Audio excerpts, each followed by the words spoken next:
नमस्कार साथियों, स्वागत है आप सभी का आपके अपने इस YouTube चैनल पर जिसका नाम है जीएस बूस्टर, जो कि पार्ट है तक्षशिला आईएएस बलिया का। और मैं हूं अनूप उपाध्याय। साथियों, इतिहास गवाह है कि किसी भी देश के लिए सबसे खतरनाक क्षण वो नहीं होता जब विरोध सड़कों पर होता है, बल्कि वो होता है जब उसकी आंतरिक समस्या दुनिया के दरवाजे खटखटाने लगते हैं। आज बलूचिस्तान ठीक उसी मोड़ पर खड़ा है। भारत के बाद बलूच नेता मीर यार बलूच ने इजरायल और अफगानिस्तान से मदद की अपील की है।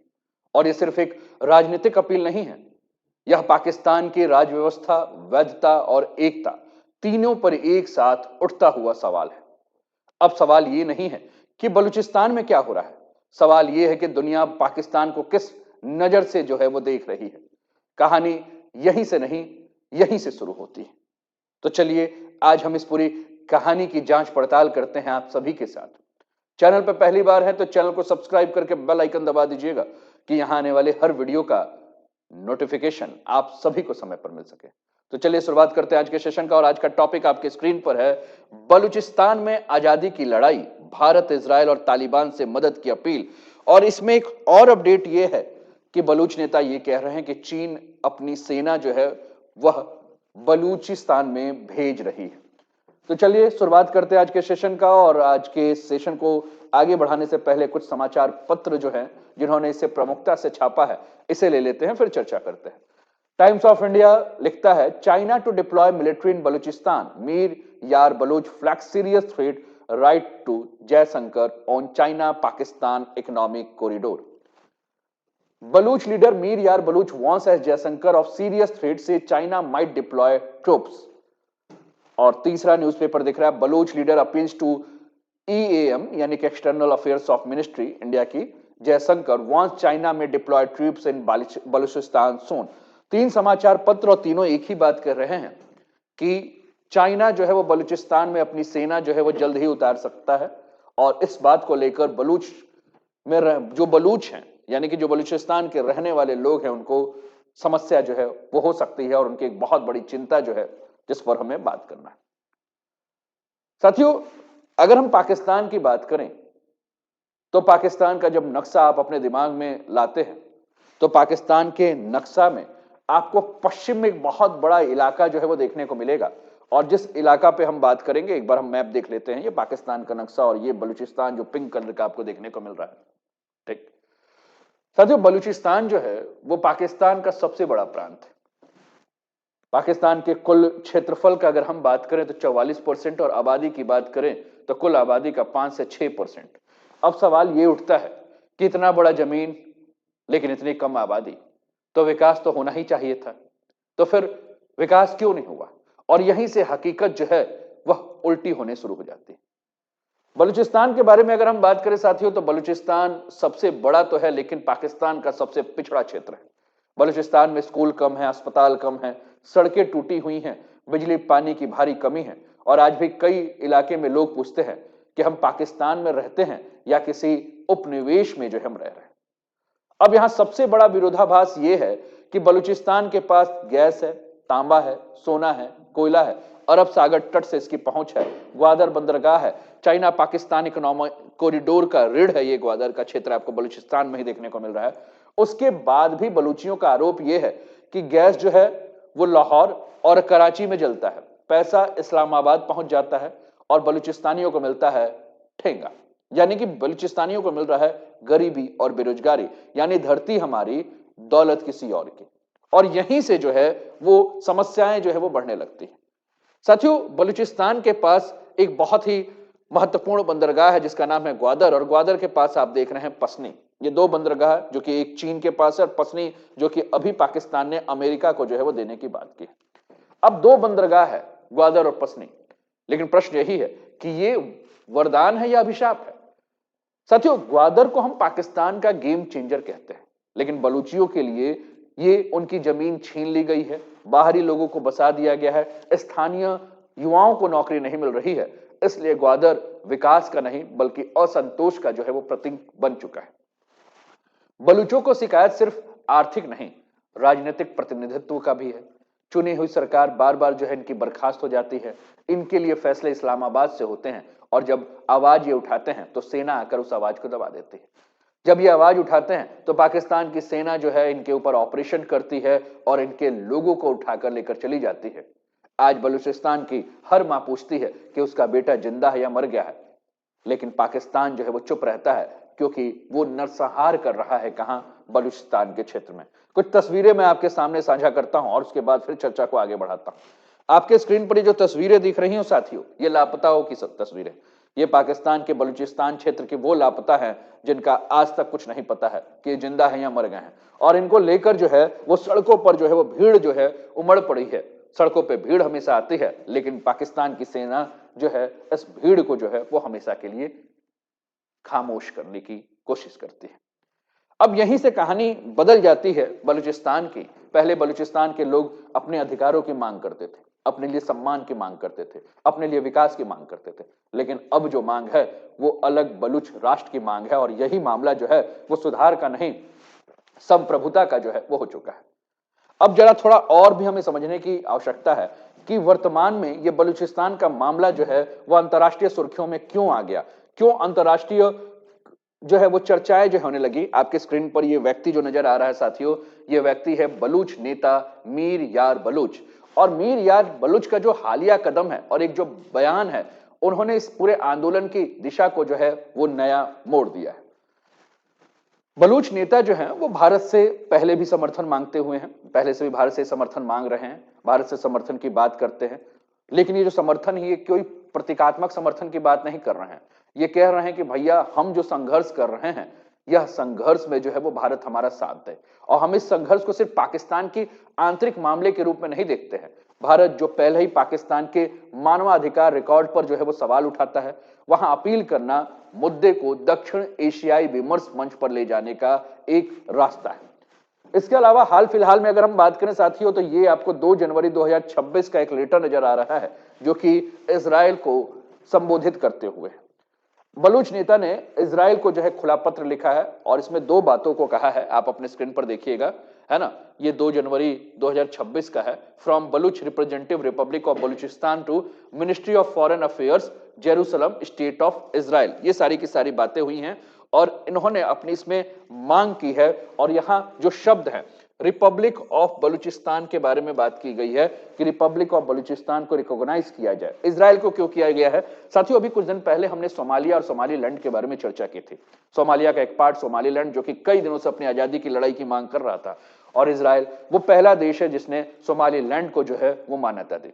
इजराइल ने को इसी को ध्यान में रखते हुए जो है वो बलूच भी जो है वो इजराइल से मांग कर रहे हैं कि आप भी हमें जो है मान्यता दीजिए। इजराइल जो है वो मानवता के नाम पर, इजराइल जो है सुरक्षा के नाम पर जो है वह बलूचिस्तानियों को मान्यता दे। इजराइल से अपील करने का उद्देश्य यह भी है कि पश्चिमी दुनिया को जो है बलूचिस्तानी जो है वो सीधा संदेश देना चाहते हैं, और ये कहना चाहते हैं कि बलूच आंदोलन जो है अब केवल क्षेत्रीय नहीं बल्कि अब वैश्विक न्याय की राह जो है वो देख रहा है। इजराइल के बाद इन्होंने जो अगला पत्र लिखा, वो अगला पत्र अगर हम बात करें तो आप देखिएगा अफगानिस्तान को जो है इन्होंने लिखा है। आप एक तरफ फिर से देखिए, from Baloch representative republic of Balochistan, और Amir Khan Muttaqi minister of foreign affairs Afghanistan Kabul. बात को समझ रहे हैं? अब अफगानिस्तान को क्यों लिखा है इसको भी समझने के लिए थोड़ा सा हम पीछे चलते हैं, और पीछे चलकर हम फिर से बलूचिस्तान का नक्शा देखते हैं। साथियों पूरा पाकिस्तान का एरिया है और ये पीले कलर में जो आपको दिख रहा है ये बलूचिस्तान है। ठीक, आपको ये जो जगह दिख रहा है साथियों, आप देख रहे हैं अफगानिस्तान का क्षेत्र है।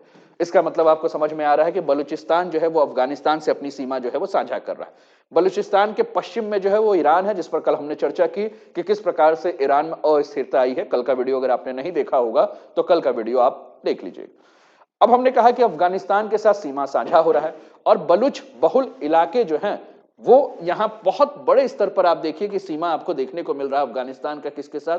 बलूचिस्तान के साथ।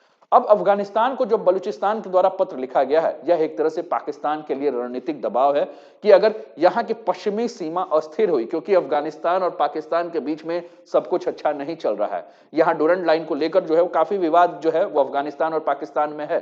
तो कुल मिलाकर बलूचिस्तान ने जो अफगानिस्तान को लेटर लिखा है, इसके माध्यम से जो है वो पाकिस्तान के लिए एक रणनीतिक दबाव बनाना है, क्योंकि अगर पश्चिम की सीमा अस्थिर हुई तो पाकिस्तान का पूरा सुरक्षा गणित जो है वो बिगड़ जाएगा।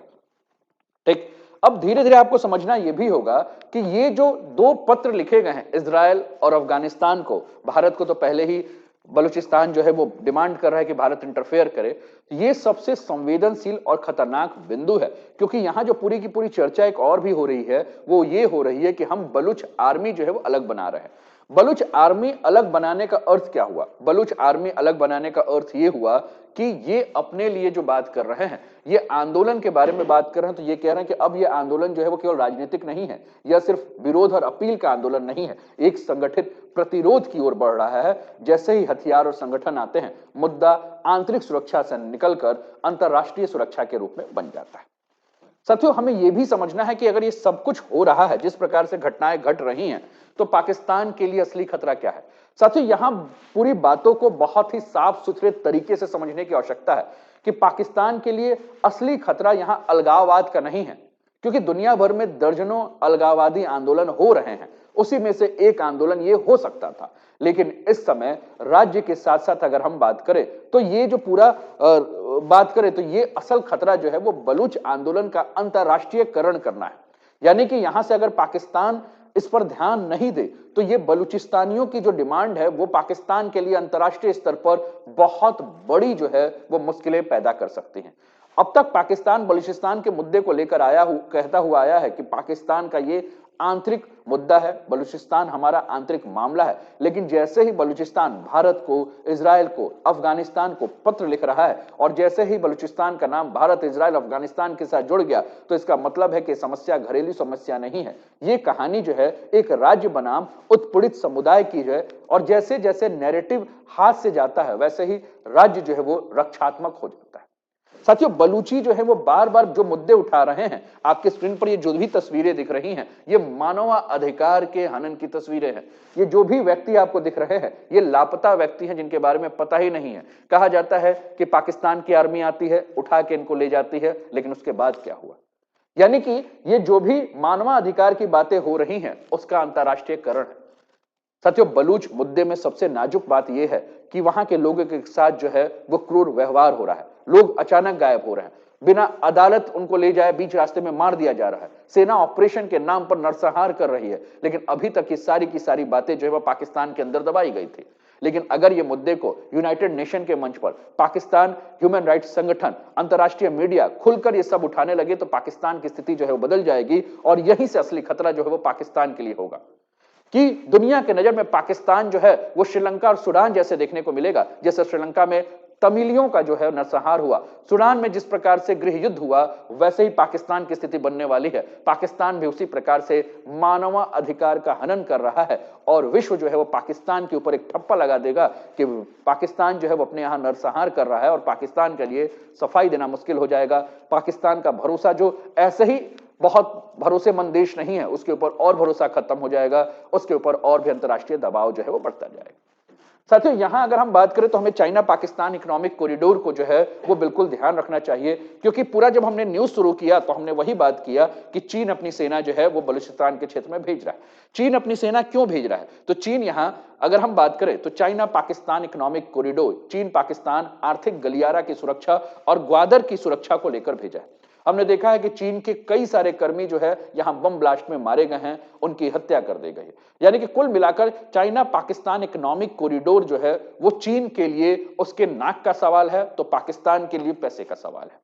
चाइना पाकिस्तान इकोनॉमिक कॉरिडोर को पाकिस्तान इस रूप से देखता है कि उसके लिए पैसा आएगा और चीन के लिए जो है वो ताकत और रास्ता है। यानी कि China Pakistan economic corridor Pakistan के लिए आर्थिक जीवन रेखा है, तो चीन की रणनीतिक चाल है कि वो यहां से अरब सागर और अरब सागर से जो है वो पश्चिमी एशिया के देश और अफ्रीका से जो है वो अपनी नजदीकियां जो है वो बढ़ा सकता है। लेकिन दिक्कत यहां क्या है? दिक्कत यह है कि जब से चाइना पाकिस्तान इकोनॉमिक कॉरिडोर बन रहा है, तब से बलूचिस्तान के लोगों के साथ जो है वो अमानवीय घटनाएं बढ़ गई हैं। बलूचिस्तान में जो है वो अशांति फैल गई है, ग्वादर में जो है विद्रोह हो रहा है, बार बार हमले हो रहे हैं। विदेशी कंपनियों को यह डर हो गया है कि वहां सुरक्षित नहीं है, तो इसका मतलब है कि असुरक्षा की भावना से निवेशक यहां नहीं आएंगे, पैसा नहीं लगाएंगे। क्यों? क्योंकि उन्हें डर है कि भैया हमें सुरक्षा कौन देगा। तो जो China Pakistan economic corridor Pakistan के लिए गेम चेंजर बनने वाला था, वो गेम चेंजर नहीं हो सकता है, क्योंकि पूरा का पूरा प्रोजेक्ट जो है वो रिस्क प्रोजेक्ट है और इसी को बचाने के लिए चीन ने अपनी सेना को यहां उतारने का जो है वो प्रयास किया है। और यही सबसे अहम बात है कि चीन जो है वो भावनाओं से नहीं, चीन केवल अपने फायदे से लिए चलता है। यानी कि चीन को अगर नजर आएगा कि यहां उसका आर्थिक नुकसान हो रहा है, वहां घाटा दिख रहा है, तो चीन या तो पैर पीछे खत्म करेगा या तो फिर यहां बलूचिस्तानियों के साथ जो है वो फिर से बर्बरता करना शुरू कर देगा। साथियों, पाकिस्तान की सेना जो है वो सिर्फ बॉर्डर की रखवाली नहीं करती है, वो असली ताकत है वो राज्य को संभाल कर रखने का। लेकिन जो सेना है पाकिस्तान में वही उसके स्तंभ है, क्योंकि पाकिस्तान में लोकतंत्र तो है नहीं, जो चलता है वो सेना चलता है। और सेना को जो इस प्रकार से अगर प्रतिरोध देखने को मिल रहा है, तो इसका मतलब है कि अब पाकिस्तान की स्थिति थोड़ी सी खराब होने वाली है। और वो दिन दूर नहीं कि 1971 में बांग्लादेश गया और 2026 में हो सकता है कि बलूचिस्तान भी पाकिस्तान के हाथ से चला जाए। लेकिन फिर एक बात और भी ध्यान देना है, समस्या की शुरुआत कब हो रही है। साथियों, अगर समस्या की शुरुआत को अगर हम बात करें, तो हमने कहा कि सेना अगर मानवाधिकार का बार बार उल्लंघन कर रही है तो यह समस्या की शुरुआत है। दुनिया के खुले मंचों पर जब इसकी आलोचना शुरू हो जाए तो यह समस्या की शुरुआत है। और देश के अंदर में देश के लोगों के द्वारा ही देश की सरकार और सेना के खिलाफ विरोध शुरू हो जाए तो यह समस्या की शुरुआत है। साथियों, जो पाकिस्तान की सेना कल तक जो पाकिस्तान के लोगों के रक्षक थी, आज वो भक्षक बन चुकी है। वो बलूचिस्तानियों के जिस प्रकार से भक्ष रही है, जिस प्रकार से खा रही है, जिस प्रकार से मार रही है, जिस प्रकार से लोगों के आवाज को दबाने का प्रयास कर रही है, यहीं से खतरा की जो है शुरुआत हो गई। क्यों? क्योंकि जनता का भरोसा टूट गया है, सेना का नैतिक ताकत खत्म हो चुका है, आदेश मानने की इच्छा घटती जा रही है। और जब सेना की वैधता पे सवाल हो तो राज्य खुद अपने आप को जो है वो कमजोर समझने लगता है। और आज पाकिस्तान जो है वो पहले से और भी खराब स्थिति में आ चुका है। पाकिस्तान की आर्थिक संकट बिगड़ चुकी है। पाकिस्तान आईएमएफ के ऊपर निर्भर है, सीमित कूटनीतिक समर्थन में जो है वो पाकिस्तान फंसा हुआ है। और यहीं से अगर बलूच का मुद्दा वैश्विक हो जाए तो ह्यूमन राइट्स का दबाव बढ़ जाएगा, निवेशक पीछे हट जाएंगे, तो पाकिस्तान धीरे धीरे स्ट्रेटेजिक आइसोलेशन के क्षेत्र में आ सकता है। और यही पूरे असफल राज्य की शुरुआत है, और यही पूरी तरह से सम्मानित राष्ट्र का जो एक तमगा लगाकर पाकिस्तान अपने आप को दिखाता है वो भी जो है समाप्त हो जाएगा। लेकिन भारत के लिए भी इसके कुछ मायने हैं साथियों। भारत के लिए ये जो हालात है ये खुशी मनाने का मौका नहीं है, ना ही सीधे कूदने की जरूरत है। भारत की नीति हमेशा संयम वाली रही है, भारत की सोच हमेशा यही रही है, भारत की नीति हमेशा साफ रही है कि सीधे बीच में नहीं पड़ना है। लेकिन दुनिया में क्या कहा जा रहा है उस पर नजर रखने की बहुत आवश्यकता है। भारत जब यह मुद्दा दुनिया के मंच पर उठाएगा तो ये इस बात को समझता है और इस बात को वो देखता भी है कि भारत खुद जो है वो आग नहीं लगाता है, लेकिन अगर सच अपने आप सामने आता है तो उसे दबाने की भी कोशिश जो है वो भारत नहीं करता है। पाकिस्तान को इससे जो नुकसान है और भारत को फायदा कैसे हो सकता है, अगर इस पर हम विचार करें तो पाकिस्तान पर दुनिया का दबाव जो है बढ़वा सकता है भारत को लड़ाई में कूदने की जरूरत नहीं है। भारत शांत जिम्मेदार देश के रूप में अपनी छवि बनाए रख सकता है और पाकिस्तान को जो है वो विश्व के मंच पर जो है वह फिर से सबके सामने नंगा कर सकता है कि देखिए भैया, पाकिस्तान की यही चाल है।